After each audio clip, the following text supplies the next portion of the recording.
O objetivo da minha pesquisa foi estudar a cadeia de valor de bioplásticos a partir da perspectiva da economia dos custos de transação e, a partir disso, propor a inserção das tecnologias 4.0 dessa cadeia. E agora eu vou falar um pouco do porquê que isso surgiu.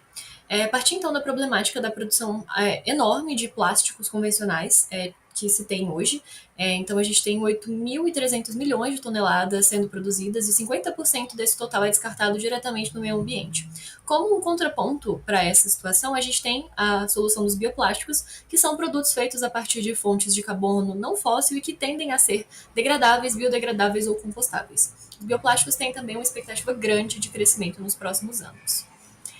Os bioplásticos se relacionam com os conceitos de economia circular e bioeconomia, em que a economia circular é um novo modelo de produção focado no uso e reincorporação de recursos ao sistema, enquanto a bioeconomia tem um foco maior na produção e uso de recursos biológicos para diversos processos, substituindo os recursos fósseis. A implementação de ambos esses modelos seria muito importante no Brasil, e o Brasil é um país com grande privilégio para realizar isso, mas existem conflitos, como o conflito de uso da terra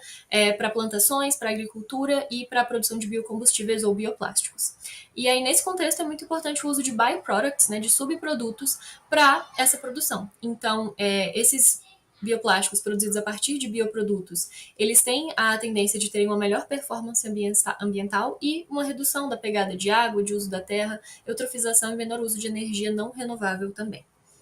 Dessa forma, o objetivo desse estudo foi compreender a cadeia de valor de bioplásticos de segunda geração, ou seja, feitos a partir de resíduos agroindustriais, utilizando o arcabouço teórico da economia dos custos de transação para entender todos os elos dessa cadeia e, por fim, propor a inserção do blockchain e outras tecnologias 4.0 nos elos dessa cadeia.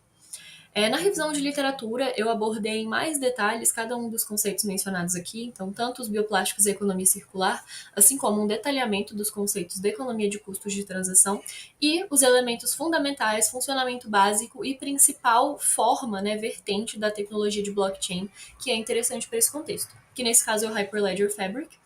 uma forma de blockchain permissionada que tem muito potencial de inserção em cadeias de valor no contexto mais corporativo e empresarial. O método de estudo utilizado foi um estudo de caso, explicativo e qualitativo, feito com uma empresa nacional de perfil único aqui no país. Então, as entrevistas foram feitas online e foram gravadas a partir de um roteiro pré-estabelecido. Todos os diretores da startup foram respondentes na pesquisa e todos os cuidados preparatórios exigidos pelo Comitê de Ética foram realizados. Foram definidos 5 objetivos para a execução dessa pesquisa, em que um deles era o principal e outros 4 objetivos eram análises complementares.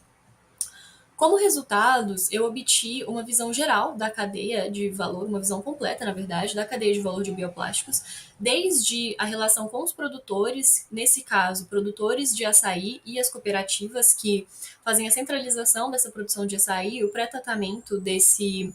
bagaço, né, que vai ser utilizado como insumo para a produção do bioplástico, até o seu transporte, a sua produção na empresa, né, do estudo de caso, que é uma fábrica de resina e pellets plásticos, e que realiza a comercialização desse produto final para a indústria de transformação de plásticos. Esse plástico é um plástico drop-in, ou seja, ele é um polímero que pode ser usado diretamente no maquinário já utilizado na indústria de plásticos convencionais, e isso é um fator bem interessante para a adesão de mercado do polímero. Na discussão, então, eu falo de como o blockchain e outras tecnologias da indústria 4.0 podem ser usadas para diminuir os custos de transação observados nessa cadeia a partir do estudo de caso. E isso foi feito com auxílio da revisão, né, da literatura disponível sobre o blockchain. Como resultado, tem-se então uma tabela bastante completa em que o blockchain foi ligado a diversos custos de transação em vários momentos da cadeia de bioplásticos, e pode-se então perceber também a relevância desse custo de transação e, por conseguinte, da redução dos custos de transação, né, inserção das tecnologias 4.0 nessa cadeia, visando que essa cadeia se torne mais eficiente e mais transparente. Então, como conclusão, a gente tem uma visão completa da cadeia de valor de bioplásticos, com a inserção do blockchain proposta em diversos pontos da cadeia, desde o produtor até a venda do polímero bioplástico para o cliente, que nesse caso é a indústria de transformação de plásticos. O blockchain tem diversas possibilidades de atuação, como um livro razão compartilhado, banco de armazenamento de dados, contratos inteligentes e em contato com uma tecnologia de sensoriamento. O blockchain tem, então, grande potencial na redução de custos de transação, considerando tanto exemplos dessa inserção quanto a aplicação em grande escala. Muito obrigada.